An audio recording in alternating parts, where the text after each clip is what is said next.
Muharram, Ashura, Muharramul Haram, the holy month.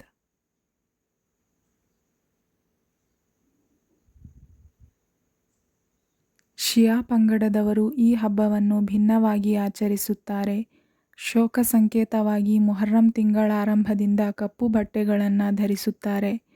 ಪ್ರತಿದಿನವೂ ಮಜಲಿಸ್ ಸಭೆಗಳನ್ನು ಏರ್ಪಡಿಸಿ ವಿದ್ವಾಂಸರು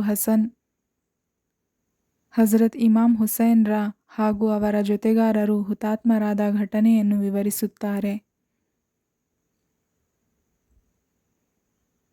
ಮುಹರ್ರಂ 10ನೆಯ ತಾರೀಖಿನಂದು ದೊಡ್ಡ ದೊಡ್ಡ ಮೆರವಣಿಗೆಗಳನ್ನು ಸಂಘಟಿಸಲಾಗುತ್ತದೆ ಹಾಗೂ ಹಜರತ್ ಇಮಾಮ್ ಹುಸೈನ್ರ ಸಮಾಧಿಯ ಮಾಡೆಲ್ಗಳನ್ನು ಹಾಗೂ ಬ್ಯಾನರ್ಗಳನ್ನು ಪ್ರದರ್ಶಿಸುತ್ತಾ ಮೆರವಣಿಗೆಕಾರರು ನಡೆಯುತ್ತಾರೆ.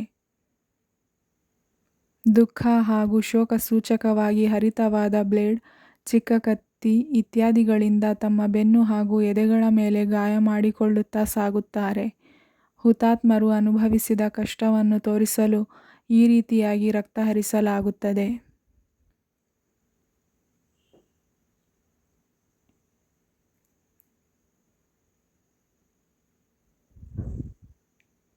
ದುಃಖದ ಸಂದರ್ಭವಾದ್ದರಿಂದ ಜೋರಾಗಿ ಯಾ ಹುಸೈನ್ ಎಂದು ಕೂಗುತ್ತಾ ಅಳುತ್ತಾ ಸಾಗುತ್ತಿರುತ್ತಾರೆ.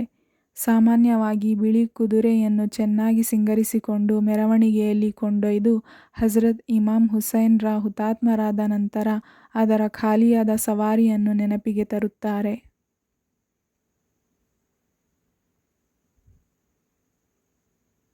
ಈ 10 ದಿನಗಳಲ್ಲಿ ಶಿಯಾ ಪಂಗಡದವರು ಅಲ್ಲಲ್ಲಿ ನೀರು, ಹಣ್ಣಿನ ರಸ ಇತ್ಯಾದಿಗಳನ್ನು ವಿತರಿಸುವ ವ್ಯವಸ್ಥೆ ಮಾಡುತ್ತಾರೆ.